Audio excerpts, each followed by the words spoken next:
back, mamas, to Emotionally Healthy Legacy. Today we will be talking about emotional wellness and motherhood. And what is an emotionally healthy mom? What does that even mean? And what are her characteristics? So let's get started. Let's talk a little bit about emotional wellness. What is that? So an emotionally mature person is somebody that knows how to handle their emotions. And they are also able to handle other people's challenging emotions without being sucked into those emotions.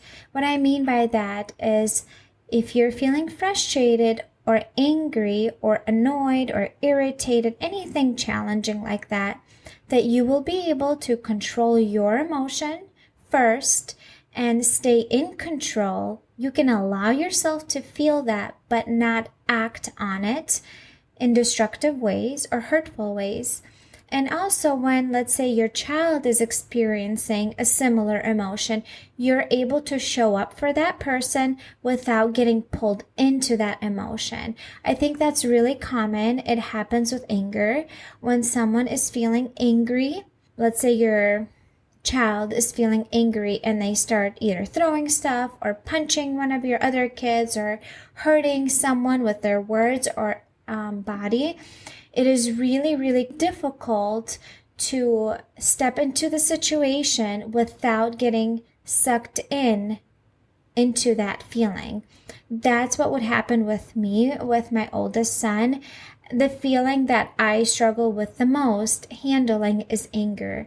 I feel like that is the one that is most difficult for me not to get sucked in, because when someone is feeling angry and they are reacting in hurtful ways, it's only natural for us to try to control that person, and many times with our own anger and intimidation to overpower them.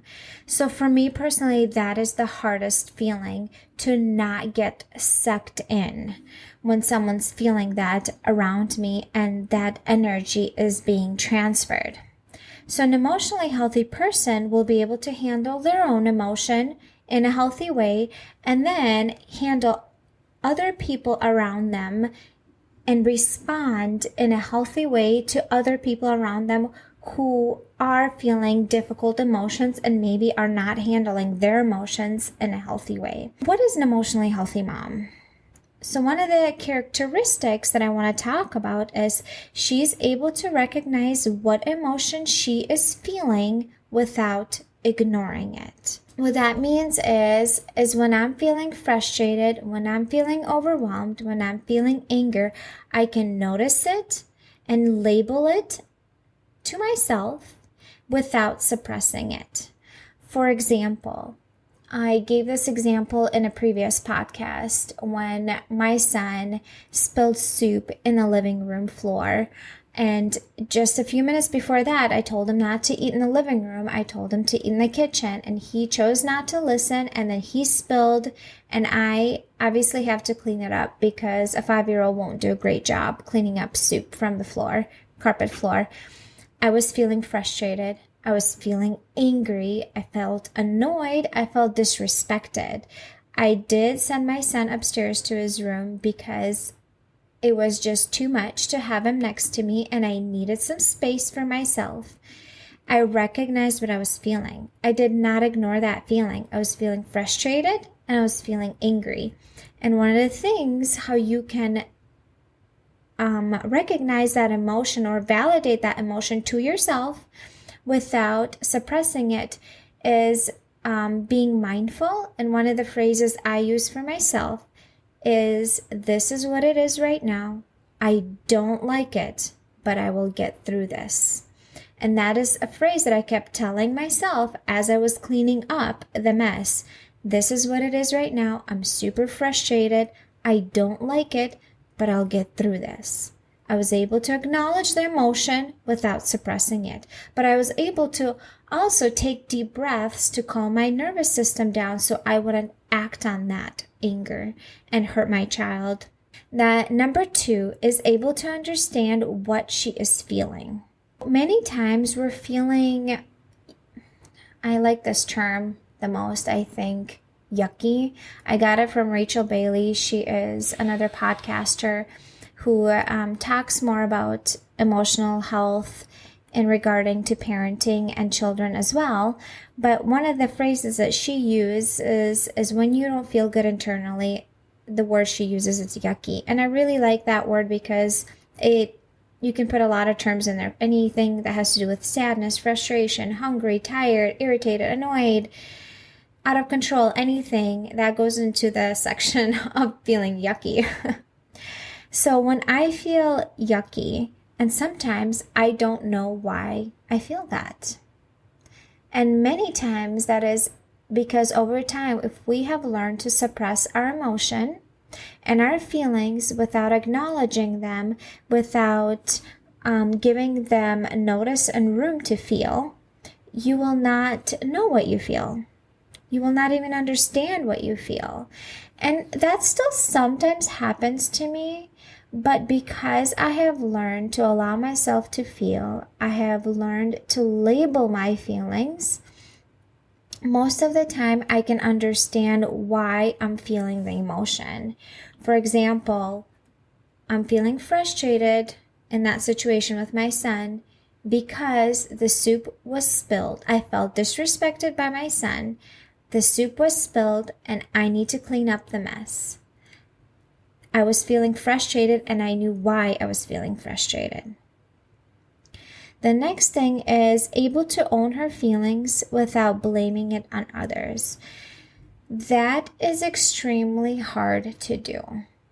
Very, very hard. Because many times we will think and say, well, he made me feel that. She made me do this. They made me feel that. And the thing is yes, in a situation like that, a child can frustrate you, but you are still responsible for yourself, and you can choose to act on that frustration in a hurtful way or to learn to manage it. So yes, a situation caused frustration, caused overwhelm, cause stress, but your child did not make you scream at him. Your child did not make you go spank them. It's a choice that you made. That's the way you chose to react in the situation. So nobody can make you do something unless they literally hold a gun to your head. It's still your choice to react or respond in a certain way.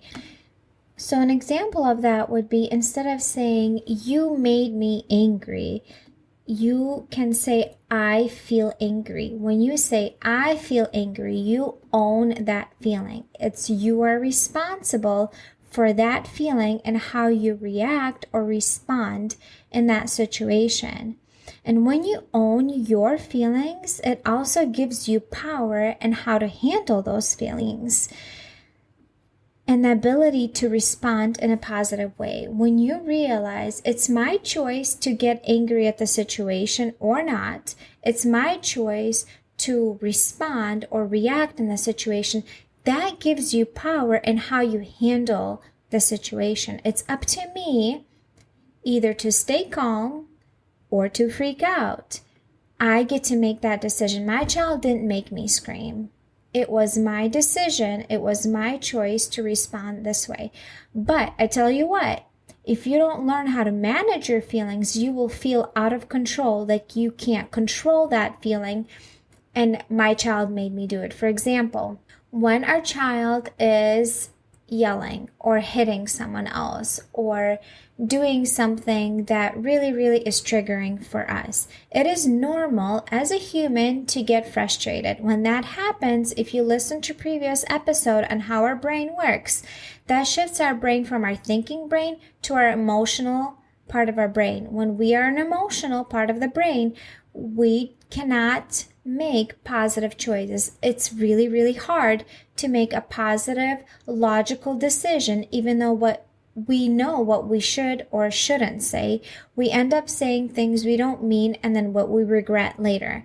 So as parents, we need to learn to manage that feeling in a hopeful way, so then we can react in a positive way to our kids. How that works practically is if my child is doing something that overwhelms me and frustrates me and even angers me, I need to, for me personally, I need to take deep breaths. I need to affirm, do positive affirmations. I need to step away sometimes from the situation. And like the other day, I had to pace back and forth down the hallway, and I told my kids, please don't talk to me. I need to take a break. Mommy needs a break.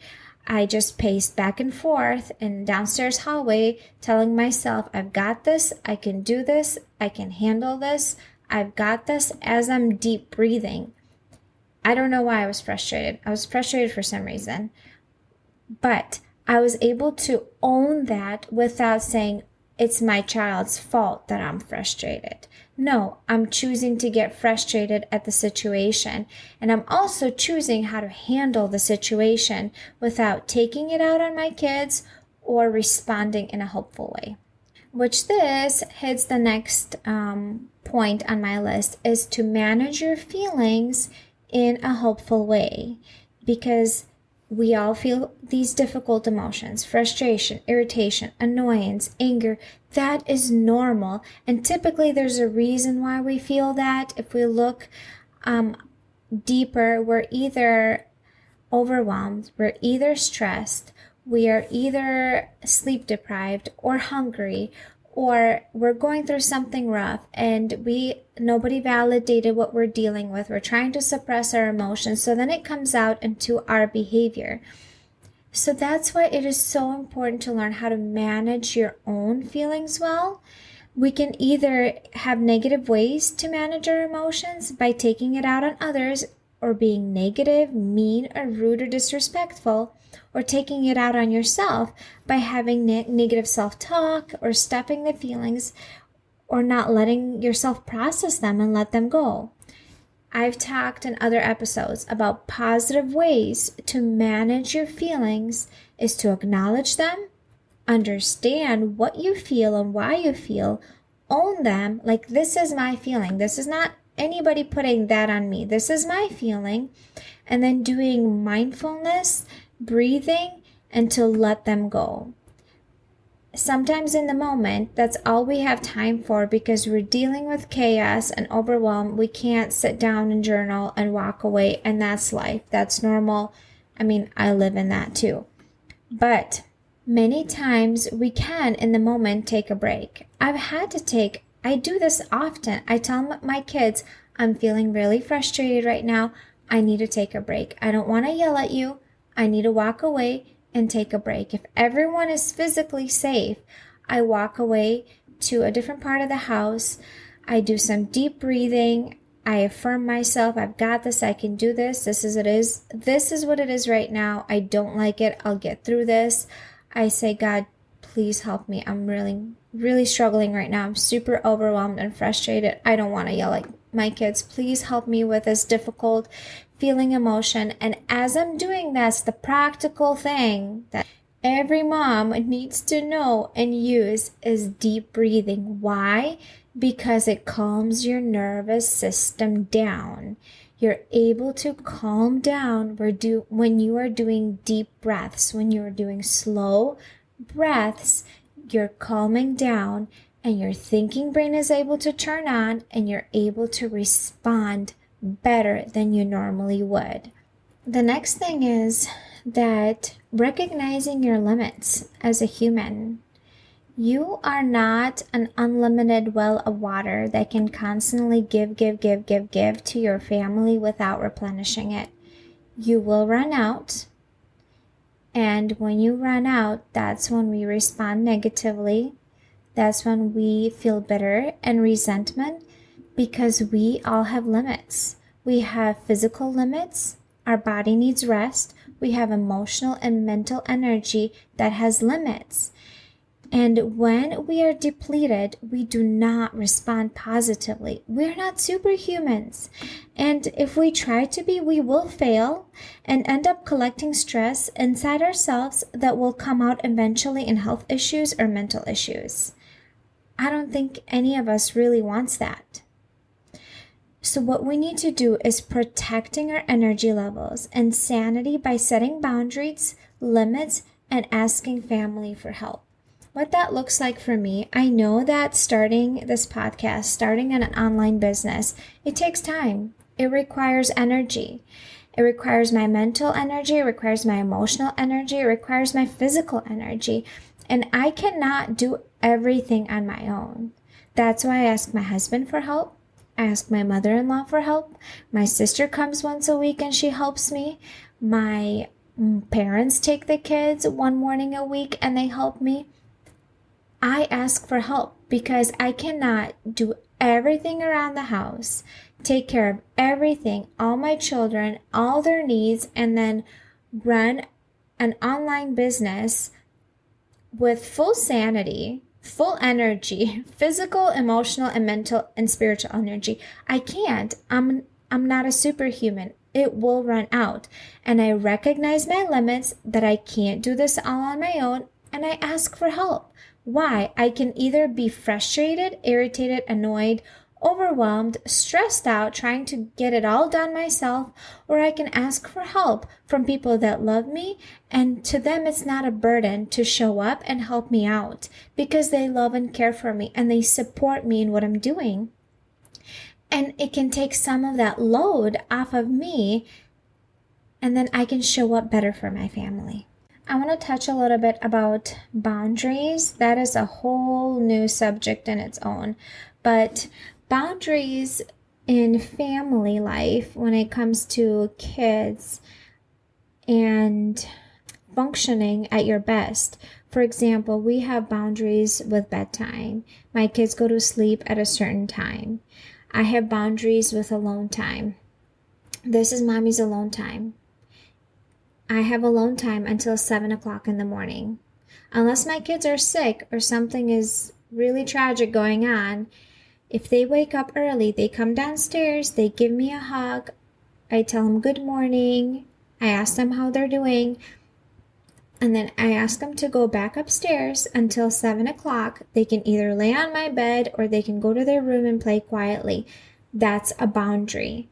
This is my alone time. This is my space. This is when I'm recharging myself so then I can show up better for them for the rest of the day. That's a boundary. Did it just happen overnight? No, that is constant practice that I had to remind my kids over and over and over again. It's okay that you woke up at 6. That's your choice. I can't control that part.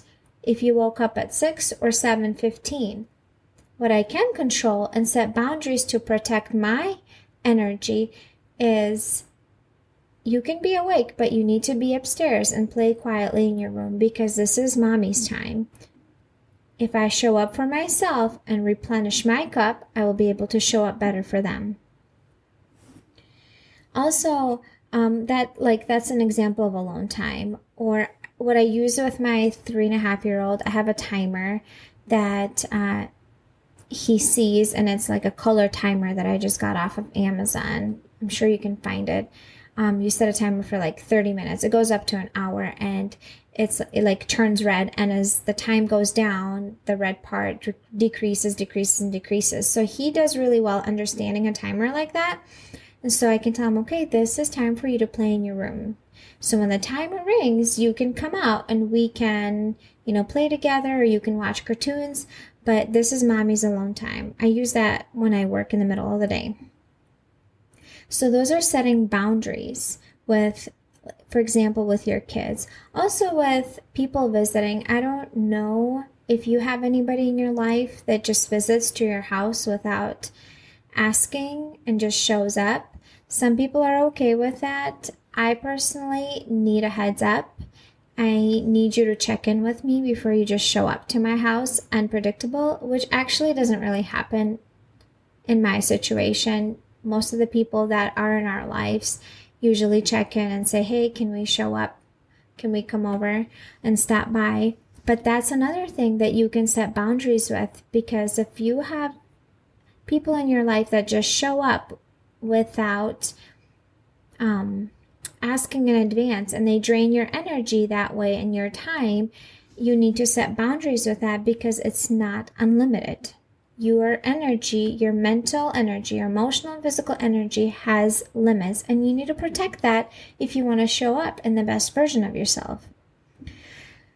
For example, another thing, setting boundaries and limiting extracurricular activities. This is really important. Your kids would rather have a happy mom than a mom who is all stressed out, taking them from dancing to swimming to guitar lessons to other extracurricular activities. Your kids would rather have a mom that is happy and is in a good mood versus someone who's constantly stretched thin and stressed out and reacts in negative ways. Because you will. If you're stressed out, you're going to react in negative ways. You want it or not. That's just the way we are. That's how our human brain works. Yes, you can have those activities for sure. I'm not saying they're not important. And if you choose that is important for your family, but please set limits that are healthy for your family. Don't have your kids involved in several different things. So you are running like a chicken with your head cut off from one thing to another, from work to one activity to another activity. And you come home and it's 9:30 p.m. and you're just so drained, you're so overwhelmed, you just crash. No, you'll not be able to show up for your kids emotionally in a healthy way when you are stretched thin like that. You can't, because your energy is limited. And if that's what you choose to spend your energy on, that is a choice that you make. Nobody made you do that.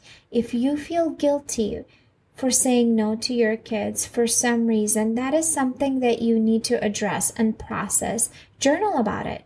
Figure out why you feel guilty, why it's hard for you to say no to your kids. Maybe ask some of your friends to step in and help you through that. But you cannot do everything else and then show up for your kids emotionally. You have to set limits in which areas that are important to you, which ones are your priorities, and what you choose to spend your energy on, because your energy is going to run out by the end of the day.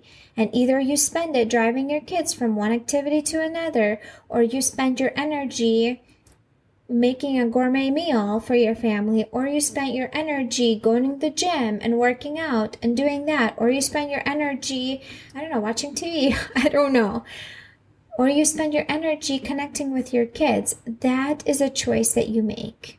Nobody forces you to do that or not to do that. That is something that is your decision. Also, when you tell your kids, no, I'm sorry, this fall you cannot do this activity, I know. That's really frustrating. You were hoping to do basketball. I don't even know if basketball is in the fall. You were hoping to do basketball and mom said no. You feel super overwhelmed or you feel super frustrated. You feel angry. That's okay. It's understandable. You were hoping to play that sport, but I'm sorry, honey. It's just too much on my plate and I cannot do it all. Your kids also need to recognize they're not the center of the universe and the world does not revolve around them. They cannot get everything they want. That's not how the real world works. It's just not. And if you try to meet all their demands, you're sending a message to them that the world is all around them. They can get whatever they want and they become spoiled brats when they grow up. I'm sorry.